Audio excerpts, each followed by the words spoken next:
2025 मार्च 7 तारिख रे सुभद्रा प्रथम किस्ती आवेदन शेष तारीख बोली कहुछि। जो माने एसआई आवेदन करनाती सेमाने आसंता मार्च 7 तारिख मध्य करें। समस्तंकु सुभद्रा टंका मिलिबो बोली उपमुख्यमंत्री प्रभाती परिडा कहछन्ती। मार्च 8 तारिख महिला दिवस रे द्वितीय किस्ती सुभद्रा टंका मिलिबो बोली मंत्री कहछन्ती। सुभद्रा आवेदन पई कई महिला भिड़ जमांतु नाही बोली कहुछि। ए पर्यंत 80,46,000 हिताधिकारी टंका पाइथिबा बेले 1,34,000 महिला आवेदन करि सारछन्ती। मालकानगिरी बंजा अंचल में सुभद्रा योजना पहुंची। आवेदन होइथिबा 1100 महिलांक मध्यरु 500 महिलांकु टंका मिलिछि। खूब शीघ्र अन्य मानकु मध्य टंका मिलिबो बोली से कहछन्ती।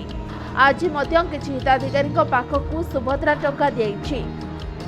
राज्यर 1 कोटिरु अधिक महिलांकु ए योजना रे शामिल करिबा पई लक्ष्य रखाइछि। आ महिलांकु सशक्तिकरण करिबा उद्देश्य रे सुभद्रा योजना होइछि बोली से कहछन्ती। सेपटे सुभद्रा योजना रे टंका पाइबा परे महिला माने बेस आनंदित होइछन्ती। सेप्टेम्बर 17 तारिख रे मोदी जन्मदिन रे महिलांकु सुभद्रा योजना रे प्रथम किस्ती टंका दिए दैथिला। यहाँ पर 2टी पर्याय टंका प्रदान करा जाय सारिछि। ब्यूरो रिपोर्ट समय लाइव।